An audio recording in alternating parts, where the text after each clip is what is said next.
Uh, I'm a little bit torn about this one, to be honest. So yeah, first off, Suaali'i, really well done tonight. This was the best performance for him in rugby union. At least I don't know. I don't watch rugby league, so he might be. You might say that he's always been this good, but this was the best performance hands down from him for rugby union. I still think a center was probably a better position for him. He's outstanding with the ball. Just the ability to take the ball into contact and offload with quite a lot of ease, and still being able to get those fends off, like a good old Sonny Bill Williams style is really just excellent tonight. Despite wearing the 15 jersey tonight, he was playing pretty much like an outside center, especially in attack. He was playing he was kind of going into where the outside 13 channel is all game and setting up opportunities for his players out wide, and yeah, just the speed and the way he's able to get into position so quickly and identifying those space and work something around with the players around him was really excellent for him tonight. And Waratahs also did a smart decision to not really having him handle a lot of the kicking game. Andrew Callaway and Crichton was doing most of the kicking duties at the full, filling out the fullback positions for him, and that is something that again really important, and minimized a lot of some of the issues that we saw last week from Suaali'i. And I would say he's starting to look like the $5 million man that he's getting paid to do, which is really good to see. He was by far the best player on the field tonight. Actually, I'm gonna give my hats off to him for that one. So on the other side of the coin, the other 15, I don't know where it is. Can someone please check the hotel room to see if Damian McKenzie is okay, because he was not on the field tonight, and it was so bad. I have never seen Damian McKenzie this bad in my entire life. Like, honestly, I don't know. He may have never even played this back in high school. He was dropping the ball almost every time to the point where it was like comical, right? The commentary was saying, hey, they should just kick it to him all night because he wasn't able to catch the ball at all.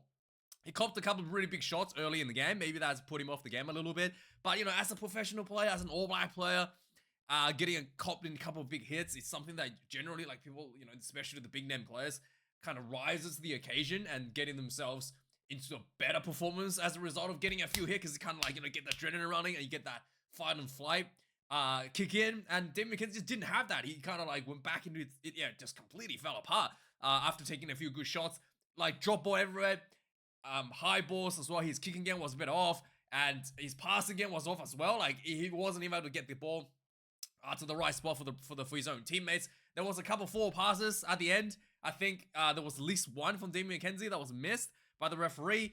And I don't know what's going on. Probably had, did he get food poisoned by Susie, right? I don't know what's happening. This was really bad. I was speechless on that one. Another issue I thought tonight was the scrummaging. The referee. Okay, the referee was really bad. Okay, I'm gonna talk about the referee in a minute. This was a great win for the Waratahs, and then the ending really soured a little bit for me. To be honest, I think that it's really funny because there's a lot of every time there's a referee controversy, I always get comments saying like, "Oh, Australian rugby is bad. They bribed the referee." And I always kind of like, say it's conspiracy, and then, put in a team for a hat sort of stuff. And tonight, I think there might be the conspiracy theorists might have a call on that one tonight. So yeah, the referee ended the game claiming there was not a deliberate knock on when there was a really clear and obvious deliberate knock on for Suaali'i. So I don't know what is happening, but this was a huge finish. The Chiefs were building probably 30 phases at this point. It's just really trying to get just a draw, and so it was deliberately knocked on, really clear and obvious day. And it's I don't know how the TMO could have looked at this and said this was not. Look at this. I said this was just a tackle. Oops. And looked at this and said this was just a tackle and no clear and obvious deliberate knock on here. So I think the conspiracy Theorist has a call here. Yeah, how is that not a deliberate knock on? I don't know. I actually don't know, but yeah, you got me. I don't know how to defend this, to be honest. Every week I defend the referee on some of these things. I just don't know. I don't know how to defend this one. I just yeah, but anyway, so what I can say is Chiefs probably should have scored a try before this point, right? Chiefs probably should have scored a try before this point. That's I guess that's the only thing I can say. Chiefs probably should have scored before this point, and they just didn't. Even after 30 faces, didn't really look like they were gonna score at all. Damian McKenzie was really off, and he was looking like he was afraid of the ball. And there was a bit of a head scratching, a head scratcher at the end as well. There was a yellow card against the Waratahs. Lots of Chiefs pressure. Some of you guys might say some of those penalties weren't warranted, but I'm like whatever. I was like whatever. But the Chiefs, instead of going for the line out, which has worked out really well for them this game, they decided to go for the scrum. And despite having a play in the bin, the Waratahs wasn't giving away the penalty. And I think that the Chiefs should have identified the referee was very reluctant in giving away scrum penalties all game. So I don't know why they went for the scrum. Like immediately I thought Tupou was boring and folding the scrum. Like there was, he got penalized once, but I thought pretty much the whole second half he was doing it, and the Chiefs did not get rewarded at all for that. And I don't know why the Chiefs went for the scrum, despite the referee was clearly not awarding any of that. Whereas on the lineouts, the Chiefs was getting awarded for the maul. And what the Chiefs was doing was a little bit clever there as well in the lineout. They will hold the player up just for a tiny fraction longer than you would expect, and then get the opposition to kind of like engage a little bit early and get that and milk that penalty immediately. So that was really successful for the Chiefs all game, and somehow they're like, let's go for the scrum. Maybe they're worried that Damian McKenzie wasn't able to kick the ball out. I don't know. Maybe that's why. But it was just really, it's a really poor decision there from the Chiefs. Even just the tap and go would have been a better option. I guess you have because you have a player in the bin, you want to go for a set piece. So definitely should have gone for the line out. It's a lock as well, so it's not like a prop that's gone to the bin. It's a lock. So yeah, I can see where they're going with this, but they should have identified earlier that the referee wasn't giving any penalties when there was. Yeah, I thought it was clearly Tupou was folding in, and he only got penalized once, and he was pretty much doing it every time. With that being said, I thought Tupou may not make a position, may or may not make it might be his position at Wallabies might be a bit questioned at the moment. Now I don't really care about his ability to like carry the ball and offload and all that sort of stuff. As a prop, his bread and butter is the scrummaging, and I thought he got away with quite a few. Yeah, he was under a lot of pressure in the second half, and he was folding in quite a few times. I thought he was. Wasn't as dominant as we were kind of expecting to. I mean, to be honest, the starting tight head did a better job than him when he came on in terms of scrummaging. But yeah, not quite something that I think he has to really lift it up if he wants to have a spot in lines to be really frank with you. Outside of that, the Waratahs kicking game pretty similar to what they were doing before, up and unders. But because Damian McKenzie wasn't on the field, it was just like paying dividend all night. Oh, it was so good. But yeah, I'm sorry, Chiefs. I don't know what happened. Maybe get a DNA test to see if that was actually Damian McKenzie on the field tonight. But I don't know what's going on there. So let's have a look at the match stats of the game. 3 tries to the Waratahs. 526 draw minutes to 359. Really good defense by the Waratahs, by the way. Fronted up physically tonight. Something that we did not see last week. Just big chopping tackles and just big hits all night. And I was really happy with the physicality there overall from the Waratahs team. 14 turnovers conceded for the Waratahs, 18 against the Chiefs. Again, the just collusion winning there. Something that was really, really good to see from the Waratahs. 225 tackles made by the Waratahs, 21 missed tackles. 136 tackles made by the Chiefs and 22 missed tackles from the Chiefs. 23 kicks in play for the Waratahs, 27 for the Chiefs. I don't know, this should be a knock-on stat somewhere, and it would just be like, it'd just be like 8 out of 8 from Damian McKenzie. And then we've got 2 liners lost for the Waratahs, 2 for the Chiefs out of 16, 2 lost for the Waratahs out of 8. The lineouts, I thought the lineouts wasn't so much because of the pressure from the opposition, but I thought the throws weren't that clean from both teams. Getting like no straight and all that sort of stuff. Scrum, I'm pretty sure the Waratahs lost one, didn't they? in the second half, but apparently 0 loss out of 8 for the Waratahs, 0 loss from the Chiefs. Lots of pressure there. Lots of penalties considered for the Waratahs, 18, especially towards the end. That was just parting out. Only 1 yellow card after repeated penalties. Only 5 penalties conceded from the Chiefs.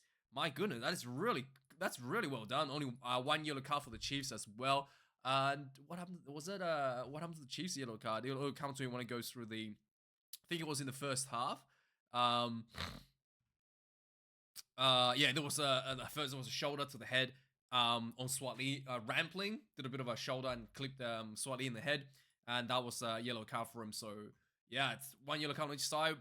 But the Waratahs clung on with a bit of controversy. Yeah, to win this one. So anyway, let's have a go through some of these scoring for the game. So we've got very little scoring, lots of defense, lots of physicality. It took about 10 minutes. You actually took about 10 minutes. It looked like Suaali'i had set up for a try, but it was knocked on leading into it. It was a beautiful try by the Waratahs, and yeah, just there was a little knock on leading into it from like a high ball, and again, already showing lots of physicality and lots more intent on attack.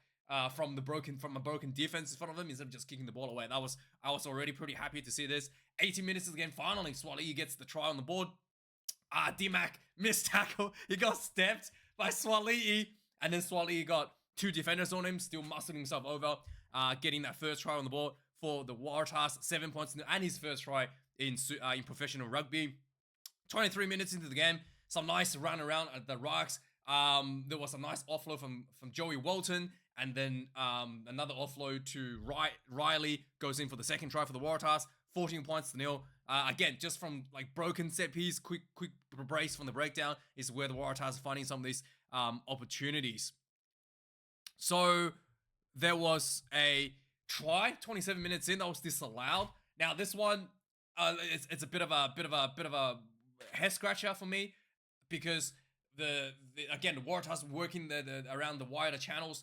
There was who was it? I think it was might have been Fuketi or whatever that dunked the ball into the corner, and it was said that the ball touched it landed on like the sideline, the little corner where the post is. It landed on the sideline and the try line on the corner at the same time. I'm pretty sure I've seen this try given like a million times.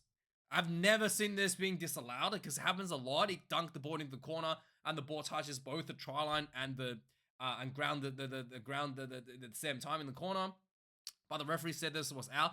Technically, this should be out, but I've seen this given like a million times, so I don't know why this particular time was disallowed.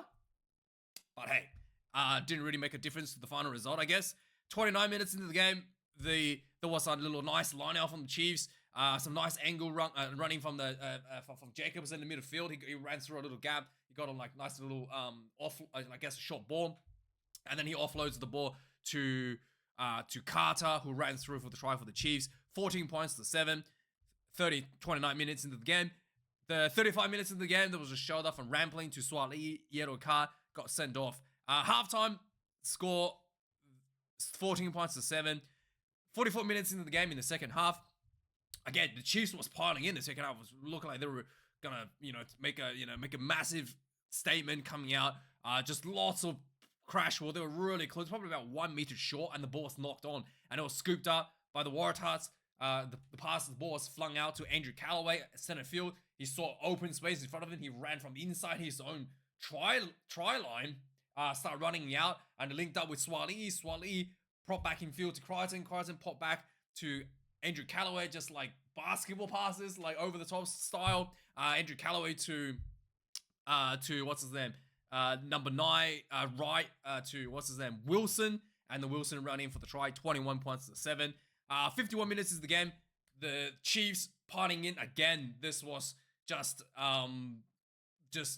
again, scrum, just set piece, just massive pressure from the forwards, and eventually Finau gets crashed through for the try. 21 points to 14. After this one, Damien McKenzie just went on a downward spiral. Knock-ons, passes going forward.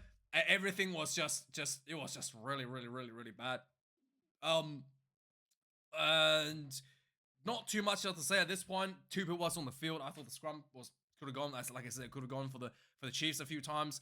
All the way till the end when Amateso, the lock, was sent off for a yellow card. The Waratahs did really well going low in the tackle, and then when the Chiefs got really close to try line, they tried to hold them up on the try line. They did that a couple times at the end there just to keep the Chiefs out of the scoring. But there was repeated penalties. Amateso was sent off for the yellow card. I thought the Chiefs could have probably lost the ball with a forward pass here leading into this with David McKenzie, but yeah.